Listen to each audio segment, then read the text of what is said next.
നമ്മുടെ ഈ ചാനൽ കാണുന്ന പുതിയ സുഹൃത്തുക്കൾ ദയവായി ഈ ചാനൽ സബ്സ്ക്രൈബ് കൂടി ചെയ്താൽ വളരെ ഉപകാരമായിരിക്കും. നമസ്കാരം. വിദേശ മണ്ണിൽ ഇന്ത്യയുടെ ശബ്ദം ഉറച്ച സ്വരത്തിൽ ഉയർത്തിപ്പിടിച്ച ഒരു മലയാളി നയതന്ത്രജ്ഞൻ ഇപ്പോൾ സോഷ്യൽ മീഡിയയിലും വാർത്താ ലോകത്തും തരംഗമായി മാറിയിരിക്കുകയാണ്. ഇന്ത്യൻ അംബാസിഡർ സിബി ജോർജിന്റെ ഒരു പ്രതികരണം. ഒരു പത്രസമ്മേളനം, വിദേശ മാധ്യമപ്രവർത്തകരുടെ തുടർച്ചയായ ചോദ്യങ്ങൾ, ഇന്ത്യയെ പ്രതിരോധത്തിലാക്കാൻ നടത്തിയ ശ്രമങ്ങൾ. പക്ഷേ അതെല്ലാം കൃത്യമായ വാക്കുകളിലൂടെ തിരിച്ചടിച്ച ഇന്ത്യൻ നയതന്ത്രത്തിന്റെ ശക്തമായ മുഖമായി മാറിയിരിക്കുകയാണ് സിബി ജോർജ്. കേരളത്തിന്റെ മണ്ണിൽ നിന്ന് ഉയർന്ന് അന്താരാഷ്ട്ര വേദികളിൽ ഇന്ത്യയെ പ്രതിനിധീകരിക്കുന്ന ഈ മലയാളി അംബാസിഡർ കഴിഞ്ഞ ദിവസം നടന്ന ഒരു പത്രസമ്മേളനത്തിലാണ് ലോകത്തിന്റെ ശ്രദ്ധ പിടിച്ചുപറ്റിയത്. നോർവീജിയൻ മാധ്യമപ്രവർത്തകർ ഇന്ത്യയിലെ മനുഷ്യാവകാശം, മാധ്യമ സ്വാതന്ത്ര്യം, പ്രധാനമന്ത്രി മാധ്യമങ്ങളെ കാണാത്തത് തുടങ്ങിയ വിഷയങ്ങൾ ഉയർത്തി ഇന്ത്യയെ പ്രതിരോധത്തിലാക്കാൻ ശ്രമിച്ചു. ചോദ്യങ്ങൾ സാധാരണ ചോദ്യങ്ങളായിരുന്നില്ല, കുത്തിത്തിരിപ്പ് നിറഞ്ഞവ, ഇന്ത്യയുടെ പ്രതിച്ഛായയെ ചോദ്യം ചെയ്യുന്ന രീതിയിലുള്ളവ. എന്നാൽ ആ വേദിയിൽ സിബി ജോർജ് നൽകിയ മറുപടികൾ ഒരു സാധാരണ ഡിപ്ലോമാറ്റിക് മറുപടിയല്ലായിരുന്നു. അതൊരു ആത്മവിശ്വാസമുള്ള രാജ്യത്തിന്റെ നിലപാടായിരുന്നു. ഒരു മാധ്യമപ്രവർത്തക ചോദിച്ചത് ഇന്ത്യയെ വിശ്വസിക്കാമോ എന്നാണ്. അതിന് അദ്ദേഹം നൽകിയ മറുപടി ഇന്ന് സോഷ്യൽ മീഡിയയിൽ വൈറലാവുകയാണ്.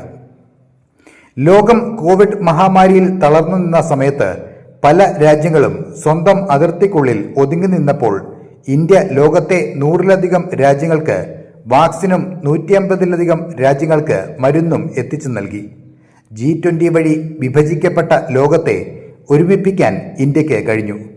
ഇത് ഒരു മറുപടി മാത്രമല്ല, ലോകത്തിനു മുന്നിൽ ഇന്ത്യയുടെ മനുഷ്യാവകാശ ബോധവും ഉത്തരവാദിത്വവും ഓർമ്മിപ്പിച്ച വാക്കുകളായിരുന്നു. കോവിഡ് കാലത്ത് ഇന്ത്യ നടത്തിയ വാക്സിൻ മൈത്രി പദ്ധതി ലോകം മറന്നിട്ടില്ല. പല വികസ്വര രാജ്യങ്ങൾക്കും ആദ്യമായി വാക്സിൻ എത്തിച്ചത് ഇന്ത്യയായിരുന്നു. അവിടെ സിബി ജോർജ് പറഞ്ഞത് വ്യക്തമായിരുന്നു. പ്രതിസന്ധി കാലത്ത് ലോകത്തെ കൈപിടിച്ചുയർത്തിയ രാജ്യമാണ് ഇന്ത്യ. അതിനുശേഷം മനുഷ്യാവകാശ വിഷയത്തിലേക്ക് ചോദ്യങ്ങൾ തിരിഞ്ഞു. ഇന്ത്യയിൽ മനുഷ്യാവകാശ ലംഘനങ്ങൾ നടക്കുന്നു എന്ന ആരോപണങ്ങൾ ഉയർത്തിയപ്പോൾ സിബി ജോർജ് വളരെ ശക്തമായ ഭാഷയിലാണ് മറുപടി നൽകിയത്. അദ്ദേഹം പറഞ്ഞത് ലോകത്തിലെ ഏറ്റവും വലിയ ജനാധിപത്യ രാജ്യമാണ് ഇന്ത്യയെന്നും ഇവിടെ കോടിക്കണക്കിന് ആളുകൾ ജനാധിപത്യ പ്രക്രിയയിൽ പങ്കാളികളാകുന്നുണ്ടെന്നും ഭരണഘടന ഓരോ പൗരന്റെയും അവകാശങ്ങൾ സംരക്ഷിക്കുന്നുവെന്നും ആർക്കെങ്കിലും അവകാശലംഘനം സംഭവിച്ചാൽ കോടതിയെ സമീപിക്കാൻ പൂർണ്ണ സ്വാതന്ത്ര്യമുണ്ട് എന്നുമാണ്. അതോടൊപ്പം അദ്ദേഹം മറ്റൊരു നിർണായക കാര്യവും പറഞ്ഞു. എവിടെയോ ഇരുന്ന് ചില NGOകൾ എഴുതുന്ന റിപ്പോർട്ടുകൾ മാത്രം വായിച്ച് ഇന്ത്യയെ വിലയിരുത്തരുത് എന്ന്. ഇത് കേട്ടപ്പോൾ ഹാളിൽ ചെറിയ സംഘർഷാവസ്ഥ പോലും രൂപപ്പെട്ടു. ചോദ്യങ്ങൾ ചോദിച്ച മാധ്യമപ്രവർത്തകർ ഇടയ്ക്കിടെ അദ്ദേഹത്തെ തടസ്സപ്പെടുത്താൻ ശ്രമിച്ചെങ്കിലും അദ്ദേഹം വളരെ ശാന്തമായും ഉറച്ചും തന്റെ വാക്കുകൾ തുടർന്നു. ഇവിടെയാണ് ഒരു യഥാർത്ഥ നയതന്ത്രജ്ഞന്റെ മികവ് കാണാൻ കഴിഞ്ഞത്.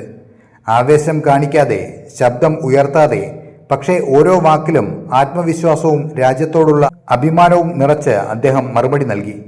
അതിനിടെ ഒരു വിദേശ മാധ്യമപ്രവർത്തക അദ്ദേഹത്തിന്റെ മറുപടികളോട് അസ്വസ്ഥത പ്രകടിപ്പിച്ച് ഹാളിൽ നിന്ന് പുറത്തേക്ക് നടന്നു പോവുകയും പിന്നീട് തിരികെ വരികയും ചെയ്തു.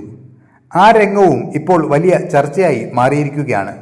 കാരണം അത് ഒരു വ്യക്തിയോടുള്ള പ്രതിഷേധമല്ലായിരുന്നു, ഇന്ത്യയുടെ ഉറച്ച നിലപാടിനോടുള്ള അസ്വസ്ഥതയായിരുന്നു എന്ന് പലരും വിലയിരുത്തുന്നു. ഇന്ത്യയുടെ പാരമ്പര്യത്തെക്കുറിച്ചും അദ്ദേഹം വളരെ മനോഹരമായി സംസാരിച്ചു. അദ്ദേഹം പറഞ്ഞത്, ലോകത്തിന്റെ പല ഭാഗങ്ങളിലും വംശീയ ശുദ്ധീകരണങ്ങൾ നടന്നപ്പോൾ അഭയം തേടി വന്നവരെ ഇരുകൈയും നീട്ടി സ്വീകരിച്ച രാജ്യമാണ് ഇന്ത്യ. അതെ, പാഴ്സികൾ മുതൽ ടിബറ്റൻ അഭയാർത്ഥികൾ വരെ വിവിധ മതവിഭാഗങ്ങളെയും ജനവിഭാഗങ്ങളെയും ഇന്ത്യ സ്വീകരിച്ച ചരിത്രമുണ്ട്. ഇന്ത്യയുടെ സഹിഷ്ണുതയും വൈവിധ്യവും ലോകത്തിനു മുന്നിൽ വീണ്ടും ഓർമ്മിപ്പിക്കുകയായിരുന്നു സിബി ജോർജ്. ഇന്നത്തെ ലോക രാഷ്ട്രീയത്തിൽ ഇന്ത്യയുടെ ശബ്ദം കൂടുതൽ ശക്തമാവുകയാണ്. അന്താരാഷ്ട്ര വേദികളിൽ ഇന്ത്യയെ ചോദ്യം ചെയ്യാൻ വരുന്നവർക്കെതിരെ കൃത്യമായ വസ്തുതകളോടെ മറുപടി നൽകാൻ കഴിയുന്ന നയതന്ത്രജ്ഞരാണ് രാജ്യത്തിന്റെ ശക്തി. അത്തരത്തിൽ ഇന്ന് സോഷ്യൽ മീഡിയ കൈയടിക്കുന്ന പേരാണ് സിബി ജോർജ്. ഒരു മലയാളി, പക്ഷേ ഇന്ത്യയുടെ അഭിമാനം ഉയർത്തിപ്പിടിക്കുന്ന ആഗോള ശബ്ദം. അദ്ദേഹത്തിന്റെ വാക്കുകളിൽ കാണുന്നത് വെറും ഡിപ്ലോമസിയല്ല, രാജ്യത്തോടുള്ള ആത്മാർത്ഥതയും ആത്മവിശ്വാസവുമാണ്. അതുകൊണ്ട് തന്നെ ഇന്ന് പലരും ഒരേ ഒരു കാര്യമാണ് പറയുന്നത്: വിദേശ മണ്ണിൽ ഇന്ത്യയുടെ ശബ്ദം ഇങ്ങനെയായിരിക്കണം. അംബാസിഡർ സിബി ജോർജിന് ബിഗ് സല്യൂട്ട്. ജയ് ഹിന്ദ്. മറക്കാതെ ഈ ചാനൽ സബ്സ്ക്രൈബ് ചെയ്യുക. പത്രക്കാരോട് ഇന്ത്യൻ അംബാസിഡർ സിബി ജോർജ് സംസാരിക്കുന്ന മുഴുവൻ വീഡിയോയും ഇനി നിങ്ങൾക്ക് കാണാം. പൂർണ്ണമായും കണ്ട ശേഷം നിങ്ങൾക്ക് അഭിപ്രായം കമന്റിൽ പറയാം. Hella and come from the Norwegian newspaper Dagsavisen. I am wondering, as we strengthen our partnership, why should we trust you? Can you promise that you will try to stop the human rights violations that goes on in your country? And also, will the Prime Minister start taking critical questions from the Indian press at some point in the future? And also, if possible, I would like you to answer straight away. Okay. Right now. Like now. Please. We have a question there. But I might also have follow-up questions, so it would be better if you answer right away and then I can follow up. I'm conducting the press conference. So please, do you have a question to us? Please go ahead. Yes. India is set to become the world's third largest economy within a few years. Could you introduce yourself? I'm Kenneth Solberg. I'm a journalist with Dagsavisen in Oslo. Yes. So India is set to become the world's third largest economy within a few years. And my question is, how do you plan to use the international power that usually comes with such economic strength in the coming years? And the second is, there hasn't been an Indian Prime Minister in Norway for 43 years. Why did Modi choose to come now? Mm-hmm. Yes.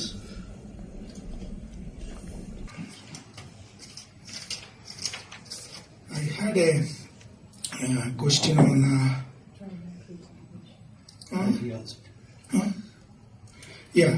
that I answered. Strengthening partnership. Why should we trust you? No, that's okay. And on the human rights situation. If you want more background, this is... You ask me question, let me answer it. Okay? Let me give a background of what India is and why should the world trust India. Let us look at the few challenges that the world faced in the last few years. COVID was a big challenge the world faced. And how do you test the trust on a country? One, what is a country? A country today has 4 elements. 1, population. 2, government. 3rd, sovereignty. And 4th, territory. So that is what makes a country a country. And we are proud that we are a civilizational country of 5,000 years old. Continuous civilization. Contributed immensely to the world. You look around, you see an India connect everywhere in the world. India has, the numbers which you see on your phones, it is originated in India. Shunya, 0, originated in India. Chess, originated in India. So we are proud of that civilization. Yoga, which the world admires today, it originated in India.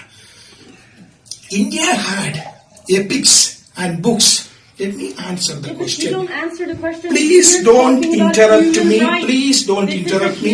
You ask me a question. Please. This is my press conference. You ask, why should a country trust India? Why should a country trust India? Why should a country trust India? Let me answer that question, please. So India is a civilizational country which has something unique which it offered to the world and it continues to offer to the world. Okay? So let me come back to the COVID which I mentioned. The whole world had suffered from COVID. What did we do? We didn't hide in the cave. We didn't say that we don't help the world. We came out offering helping hand to the world. That That brings trust. That brings trust. And I'm very happy that that trust is appreciated by the world. We supplied vaccines to more than 100 countries. That brings trust. That brings confidence for the world. Second, we supplied medicines to 150 countries. That brings trust. And that is what the world is trusting us. Let me give you an example. We organized the G20 summit, in 2023. It was a divided world. World was divided immediately after the Ukraine-Russia conflict. In a divided world, what did India do? India was able to bring the world together. Before the 2023 G20 meeting, there couldn't be a joint declaration. After the G20, which India held in 2024, there couldn't be a joint declaration.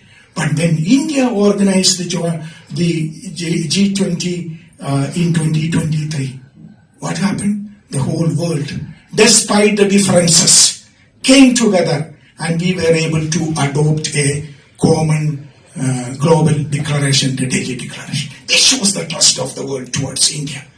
Another example. Again, I'm going to ask you. Let me finish my question. Let me finish my answer to the question. You asked me a question. You asked me a question. Let me answer. You asked me a question. Let me answer. He talks about yoga and I'm talking about human rights. I will come to that. Please have patience. Please have questions. No, when to answer, where to answer, how to answer. These are my prerogatives.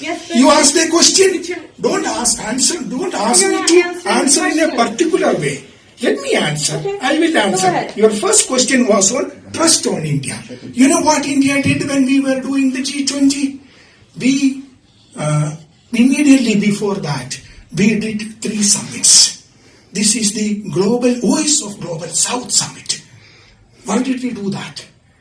125 countries participated in the summit when my Honorable Prime Minister did that summit. We used that summit to understand and appreciate the challenges that the Global South faces. We were able to understand it, appreciate it, and bring those challenges and their aspirations to the main table of the G20. This is appreciated. This is what brings trust to the table. Then what did we do? First time in the history of G20, we were able to get African Union as a permanent member of G20. This brings trust to the table because we were able to get the aspirations and challenges of the entire African continent, which was ignored, brought to the main table of G20. This brings trust to the world, and that is what we enjoy. We recently organized the AI Summit, Artificial Intelligence Impact Summit. Again, the trust the world has on India was visible there. First time in the history of AI Summit, we had a summit where large number of 20 world leaders came and participated in it. What did my Prime Minister said? We want a human-centric AI which helps the entire humanity. That is what India is, and that is what is appreciated by the world. That brings in trust to the world. Now on the she has left on the issue which she asked about human rights. Let me mention this. India is a country which is based on a constitution. India is the largest democracy in the world.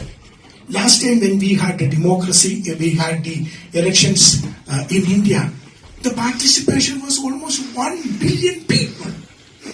That is the festival of democracy happened in India. And India is a country, very few countries in the world has that, where there is a peaceful transfer of power happens, and it happens in India. So India has a constitution, which I'm sure that some of you are aware of. It was established immediately after our freedom struggle. Again, a freedom struggle led by Mahatma Gandhi. Peaceful way. peaceful, non-violent. That is why the United Nations celebrate his birthday, October 2nd, and International Non-Violence Day. So we have a constitution. Let me just give you a summary of what the Indian constitution guarantees today. The preamble of the constitution, as you know, we the people of India, having solemnly resolved to constitute India into a sovereign, socialist, secular, democratic republic and give to its people what? Justice, social, economic and political, liberty of thought, expression, belief, faith and worship, equality of status, equality of opportunity, integrity, dignity of the individual. This is what my constitution guarantees, and this is guaranteed through fundamental principles, fundamental rights, fundamental duties, a constitution which is respected by the people of India. Every day when a civil service examination happens, when an examination happens based on merit, when an election happens anywhere in the country, it is we are celebrating the constitution. This is the beauty of India, and we are so proud of that. So every human being in India has a fundamental right. A right to go to the court if his right is infringed upon. This is the beauty of India, which we are very proud of. We hear a lot of people asking questions about why this, why that. But let me tell you this. We are 1/6 of the total population of the world, but not 1/6 of the problems of the world. We have a constitution which guarantees the rights of the people, fundamental rights of the people. We have equal rights for the women of our country, which is very important. In 1947, we gave the freedom to vote for our women. We won the freedom together, and day one itself. Many countries I know, the voting right for women came after several decades after India gave that freedom. This because we believe in equality, we believe in human rights. And what is the best example of human rights? The right to change government, the right to vote. And that is what is happening in India. We are so proud of that. But we have a constitution, as I said, which guarantees the fundamental rights of our people. If anyone whose rights are violated, they have the right to go to court. Some of you are from Indian media. You know how many stories appear. We have how many breaking news coming every day in the evening. At least 200 TV channels in Delhi alone, in English language, in Hindi language, and multiple languages. People have no understanding of the scale of India. People have no understanding. They read, one or two news reports published by some God-forsaken, ignorant NGOs, and then come and ask questions. Don't worry about it. We are proud to be a democracy. We are a democracy. Actually, if you look at it, let me share something very interesting. India is a democratic society. It is not in 1947 we became democracy. We were a democratic society for centuries, for millennia, and we are proud of that. If you look at it in the history of India, which continues even today, you will see that whenever there was persecution anywhere in the world, they came to India, and Indian society accepted everyone. That is why we have this diversity in India. We embrace the world. We did not eliminate. We did not go for ethnic cleansing, which many countries today have only one religion, today only have one ethnicity. Why? Their forefathers eliminated the rest of them. That is not how we did it. Okay? We have diversity because we have tolerance. We have diversity because we embrace diversity. Whenever the world has faced problems, we welcome them. Same thing we did for COVID. So I think I explained it enough, no? Yeah. Last question to this gentleman here. Third largest economy, what are we going to do about it? See, I touched upon the essence of India's foreign policy. Okay, India has always been